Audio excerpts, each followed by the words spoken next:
Hey, this is Corey Knight with Classroom Tech Made Simple. And before we dive into the Google Apps for Education, there's a few things that I want to share with you. You as a teacher and your students will be able to use the Google Apps for Education, or sometimes it is called and referred to as the G Suite for Education, with a personal Gmail account. But if you log on to Safari or you log on to another internet browser, one thing that you can do is you can sign up your school for the G Suite for Education account. Staff and students can all have a school-associated Gmail or Google account, and that is something that helps with security issues. It helps with Google so that they can provide better feedback and better opportunities for our students utilizing those student accounts. So it's something that you might want to look into. Now, once again, I'm going to reiterate this. You can use personal accounts, but creating a G Suite for Education account is something that you might want to mention to your administrators and or your technology department so that they can get that streamlined process so that all students will have a school-associated Gmail account. It's especially going to be a little bit more easy and streamlined when we go into Google Classroom. So it really isn't that difficult. It's just a matter of taking some time and contacting their support team. If you're going to contact them, you're just going to go to Google and type in Google Apps for Education. And you can click on the top one.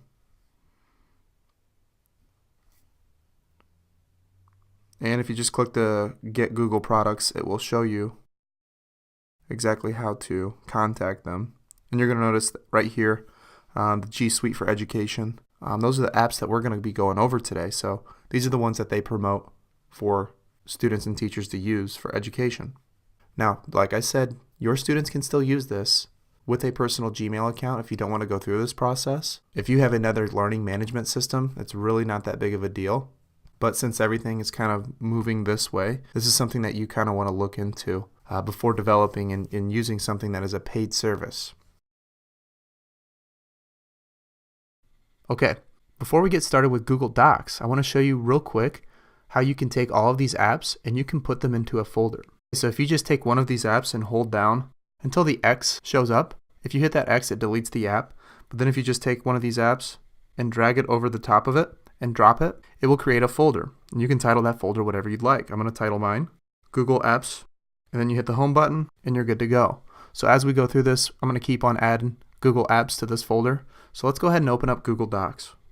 Okay, so every single one of the Google Apps for Education has a different color banner across the top. Google Docs is blue, and everything across the top for all the Google Apps is going to be very similar, if not almost the same. So it's something that if you learn it with one, you can apply some of these same techniques and these same tips to all of the Google Apps. Let's start with talking about the blue banner across the top. Just like all the other apps, if you've watched some of the other videos, you can see that the three lines across the top on the left-hand side, that shows us our account that is associated with this app. It can show us the documents that are shared with us. It can show us the documents that we star. It can show how we can work offline. It's connected to the Google Drive account, which is under the same Gmail account. I can check out the settings, and I can also click the question mark for help and feedback. Across the right-hand side at the top, you'll notice the eyeglass. The eyeglass is just something that you can search for different documents based on their title. If I click this folder, it's going to be connected to Google Drive, and these are just the folders that I've created within Google Drive. If you want to learn about how to create folders within Google Drive, check out our Google Drive video. If I click this button, it is just going to change the view from a tiles view to a list view. And the same thing like all the other apps, you're going to see that if we click the A to Z, it's just a different way to sort all these documents. Okay, so Google Docs is going to be used for creating any sort of document, whether you're going to include pictures, you can include hyperlinks to outside websites, videos, all kinds of stuff. You really can think outside of the box and create some really cool documents with Google Docs, but it's just something that's going to take time and practice. And when you start getting a little bit more confident in how to use Google Docs, the possibilities are really endless. All right, so if you and your students are going to use Google Docs, you got to notice here down at the bottom right-hand corner, there is a red plus button. That is for creating any new document. You can either choose a template or create a new document. Let's take a look at the templates. So they've got resume templates, they've got letters, they've got different things for education like essays, reports. Notice that they are visually rich. There's a lot of pictures, there's different colors, something that is going to captivate the audience and their attention. There's different things for work like project proposals. There's newsletters. Maybe you're writing a newsletter to students' parents. You could use that template. And there's different personal ones as well. It looks like there is a recipe and a pet resume, whatever that is. Notice there's also a brochure as well. I like to bring that up when I'm teaching students and teachers how to use this. So let's go back. We're just going to create a blank document, and I just want to show you a few things here. So I'm going to title this Classroom Tech Tutorial. I'm going to click Create. I've created my new document. Now there has been a recent update to Google Docs, and that recent update has allowed us to easily access this banner across the top of the different text tools. And I have found that since this update, it has made Google Docs a lot more productive and user-friendly. So I'm just going to write some quick text here. Okay, so you can see that I have some text here. I like to share this out with all my teachers. If you want to use your keyboard as a trackpad, you just hold 2 fingers down on the keyboard and you can highlight all of this. It's a really cool tip. Or you can go the traditional route where you tap and you click Select All. I'm sure there will be some new updates and different ways to select text with the new iOS updates as they come out. But that's something that I've learned through the past in using iPads. Now say I want to bold this text. I just click the B. That's just going to bold it. You've got your italicized. You can underline this. Those are the main options. If you want to click a strike through for whatever reason, those options are all available. I really like the ability to change the color very quickly. So if I want to click this and create a blue text, or if I want to highlight this, I can highlight this text too. So you can see right here that I have now highlighted this text and it is now a different color. I can also go through and change the orientation of the text to center, to right, or back to left. Then I also have the numbering and the bullet points. Those are just different options that you can use. And then these last 2 buttons are just going to be able to move the text and orient the text differently. Okay, if ever you want to undo or redo, if you want to go back to any changes that you previously have made, just click the back button. And we can go all the way back to before we colored the text. So that is a great feature that I always share with students that they need to learn how to use, because there's sometimes where you're typing and you don't realize that you deleted some text and you need to use that undo button. Okay, so that is the basics of the banner across the top. Now, there are some other things that we can do. If you click the plus button, you can insert different things into this document. Say that I want to link the word classroom. So I'm going to select this word and I'm going to click the plus button again. And I want to add a link. What I can do is I can add a link and you can see right there that it has created a link. But if I go to Safari and say that I want to link this to a picture of a classroom, I could just click the classroom picture on Safari, copy that link, and put it right here. So say I even want to link this to the website Classroom Tech Made Simple. It now has linked all of this to Classroom Tech Made Simple, and you can notice that it's created a hyperlink. And I can now click Open Link. I can either open it in Safari or Chrome. And it's going to open up my Classroom Tech website. Pretty cool. Okay, going back to this, here's some other things that you can do. If you hit the plus button, you can always add a comment. So maybe I have to fix something a little bit later and it doesn't sound right. I just enter that comment and it helps me remember. If I'd like to add an image, I can either click an image from my photos or from my camera. So if I go from my camera, it wants to ask if Google Docs can access your camera. You click OK.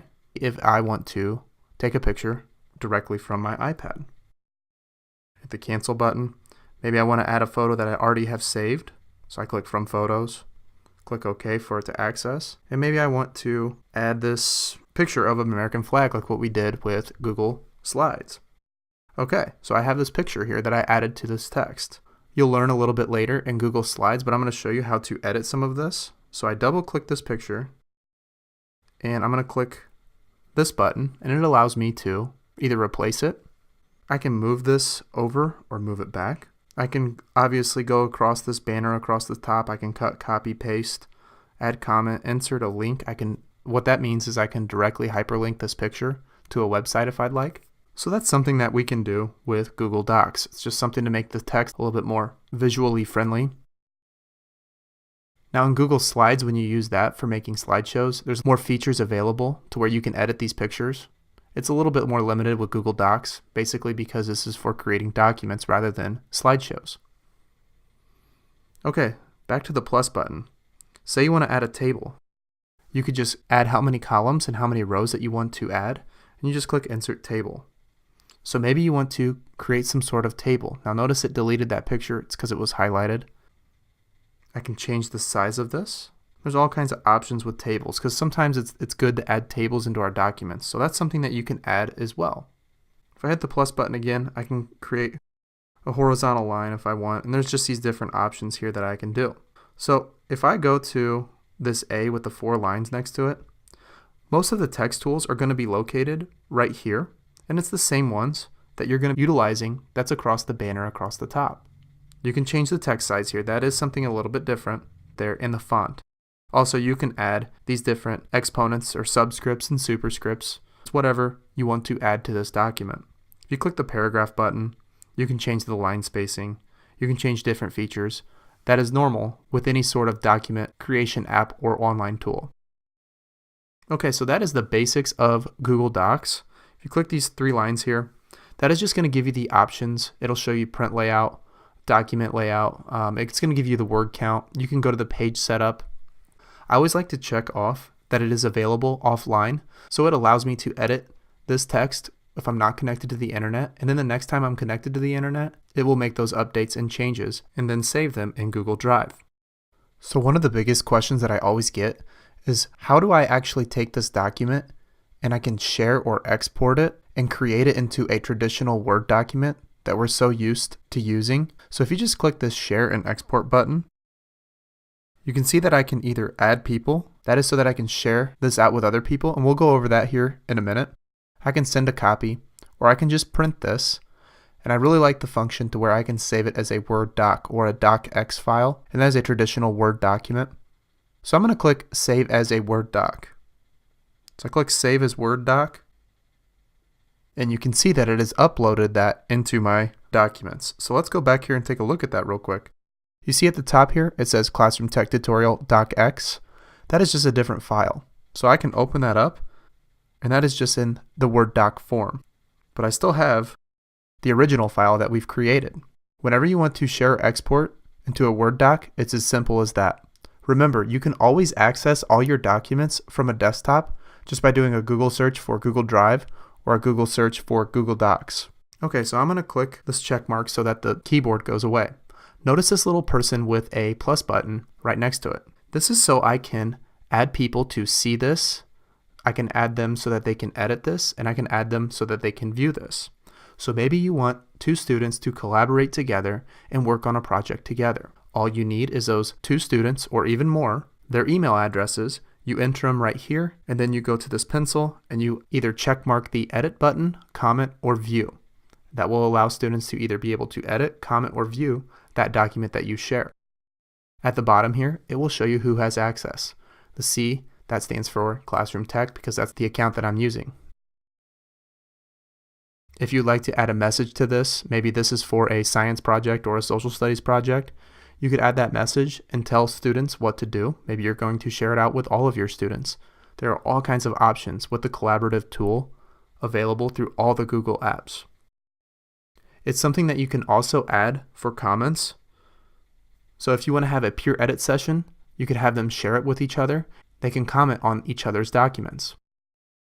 So that is the basics of Google Docs. So I advise you that as we get further and further into the Google products, to really learn how to use and really start utilizing the collaborative tool and the collaborative features. I've used it in my classroom and I've had great success in having students collaborate together and actually take these projects very seriously because they really want to do a good job, because they really like the functions of Google Docs, slides, and sheets, and all of the Google apps for education.